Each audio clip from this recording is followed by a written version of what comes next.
Edward VII was King of the United Kingdom from 1901 to 1910. Known as Edward the Peacemaker and the last Victorian monarch, his reign, though relatively short, marked the end of the Victorian era and the transition into the Edwardian period. He played a crucial role in shaping the modern British monarchy, helping it evolve into a more constitutional and symbolic institution, while also playing a significant role in the international political landscape. Edward's reign, known as the Edwardian era, was a period of immense social, technological, and cultural change, with many reforms and developments that influenced the course of the 20th century. Edward was born on November 9th, 1841, as the eldest son of Queen Victoria and Prince Albert, the Prince Consort. His birth came after a long period of waiting for a male heir, and from the moment of his birth, his future as the next monarch was virtually assured. However, his early life was marked by the expectations placed upon him as the heir to the British throne. As a child, Edward was often in the shadow of his father, Prince Albert, who was a very strict and controlling figure. Prince Albert had strong ideas about how his son should be raised, and he provided Edward with a rigorous academic education, emphasizing discipline, duty, and moral rectitude. However, Edward's relationship with his father was somewhat strained. His rebellious nature and a desire for independence led him to develop into a young man who sought freedom and enjoyment rather than focusing solely on the serious and disciplined world of governance. Edward's relationship with his mother, Queen Victoria, was also complicated. Victoria was a strict and controlling figure, and her expectations of her son were high. She was often critical of Edward's behavior, particularly his social engagements, and she expressed frustration with his perceived lack of diligence in preparing for kingship. This dynamic between mother and son would persist throughout their lives, with Victoria often disappointed by Edward's reluctance to embrace the duties and responsibilities of his position as heir. Edward's years as the Prince of Wales were marked by a lifestyle that contrasted sharply with the image of duty and morality promoted by his parents. As heir to the throne, Edward was afforded great privilege and opportunity. However, instead of focusing on his royal duties, Edward pursued a life of socializing, indulgence, and, at times, scandal.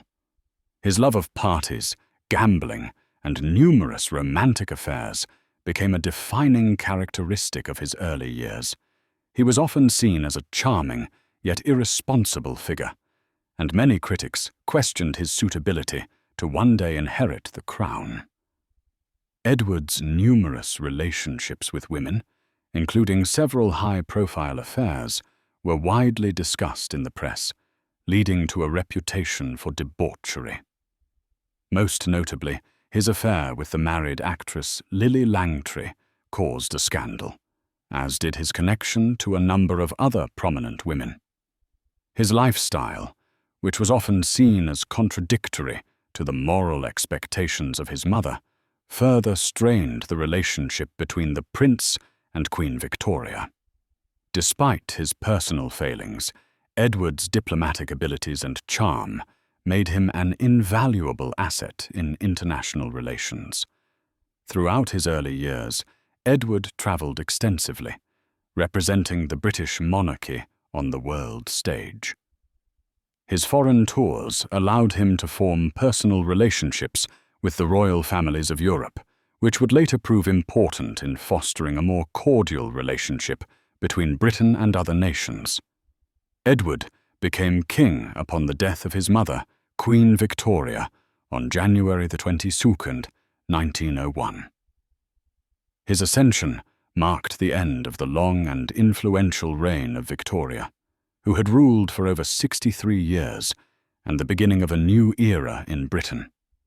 Edward's reign was therefore also seen as a symbolic transition from the Victorian age to a more modern age, marked by technological progress, social change, and shifting political dynamics. As king, Edward inherited a number of challenges.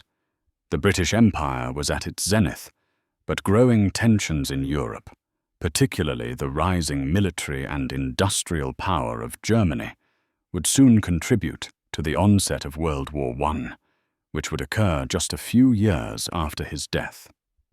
Domestically, Britain was undergoing significant changes in its political landscape.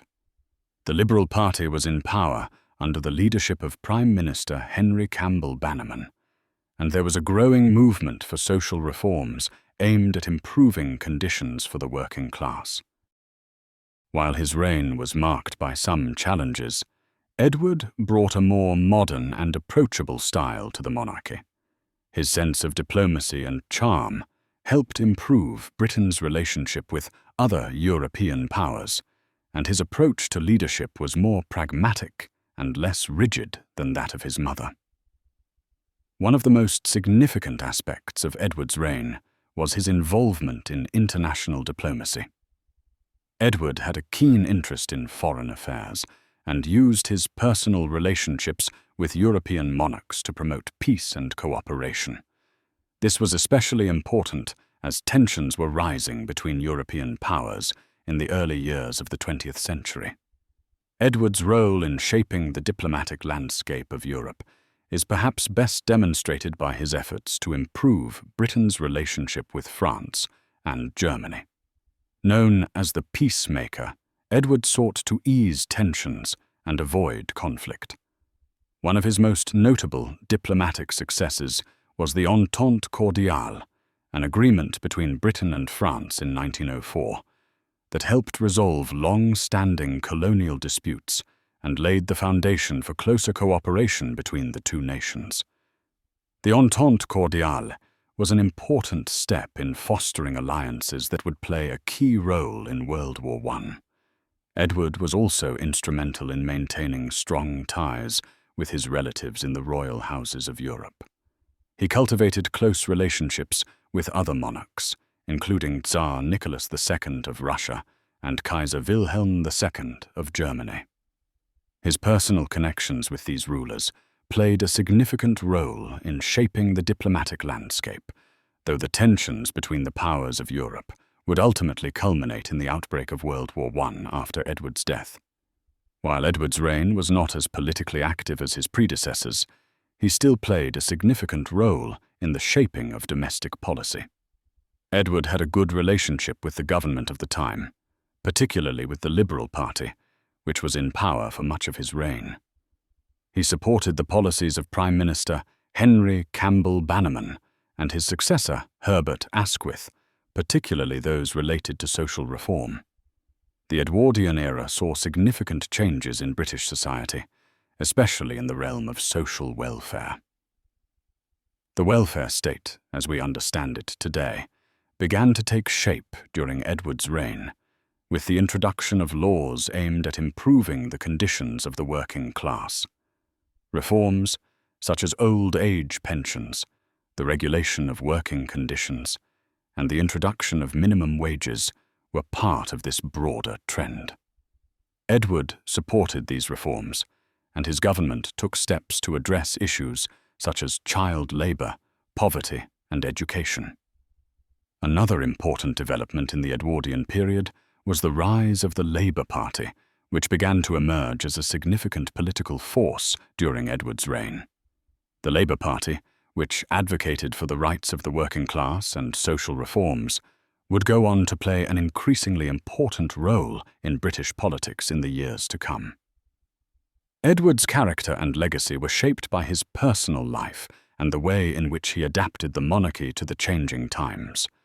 Although his early years were marked by scandal and indulgence, as king, Edward proved to be a much more competent and effective leader. He was known for his affable personality, charm, and wit, and he became known as the Father of Europe for his diplomatic efforts to maintain peace among European powers. Edward also helped modernize the monarchy by becoming more approachable to the public. Unlike his mother, Queen Victoria, who was often seen as distant and unapproachable, Edward sought to present himself as a monarch who was in touch with the people. He attended public events and was seen as a figurehead who was both regal and relatable.